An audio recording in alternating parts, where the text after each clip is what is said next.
we begin with breaking developments as it relates to the scandal front in Biden's White House. It's bad. Now, tonight, two top officials, Secretary of State Tony Winkin Blinken and Attorney General Merrick, I politicized the Justice Department, Garland, have been credibly accused of serious misconduct. And it all revolves around who else? Hunter Biden.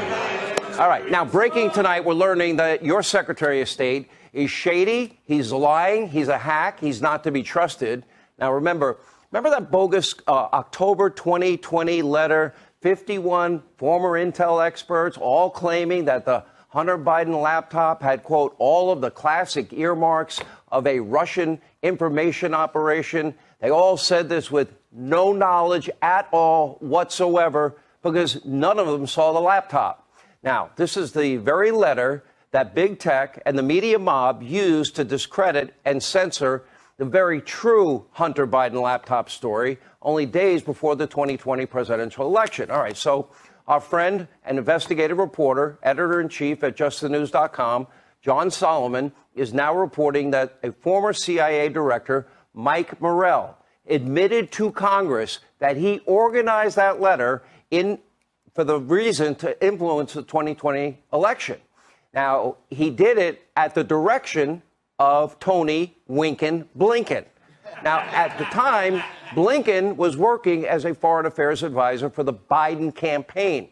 They organized this. Now, of course, we know that the FBI was meeting weekly with big tech. Remember, they were warning them that they might be victims of a disinformation campaign. And according to the former Twitter site integrity head, a guy by the name of Yoel Roth at the time, he said the FBI specifically warned that it might be about Joe or Hunter Biden.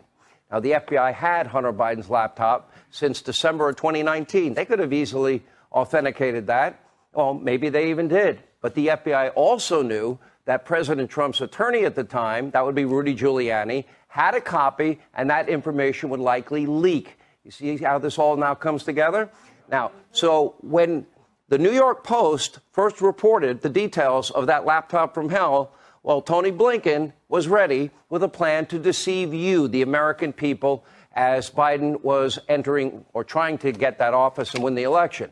Blinken was richly rewarded by the Biden White House when he won with the most coveted cabinet position, Secretary of State, all because he organized one of the most egregious disinformation, lying campaigns in American history. He in this case, he's got to be held accountable. There is no doubt that Tony Blinken helped to propel Joe Biden, who doesn't know that tonight is Thursday, to the White House, and also kept the Biden family syndicate in business. But he's not the only Biden official who was caught lying this week in service to Joe and Hunter. The Attorney General, Merrick Garland, is now reportedly accused of lying under oath about the federal investigation into Hunter Biden's finances.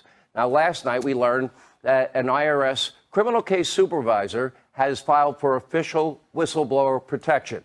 Now, the supervisor claims to have evidence that contradicts the sworn testimony of, quote, a senior political appointee. We believe that person is the AG Merrick Garland.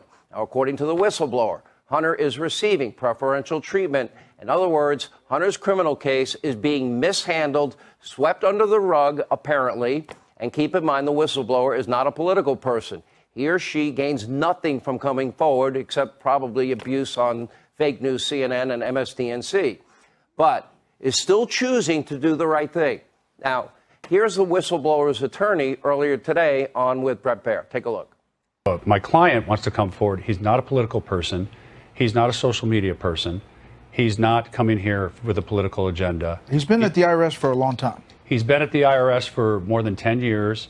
And now he's a supervisory special agent. He's been trusted at the IRS.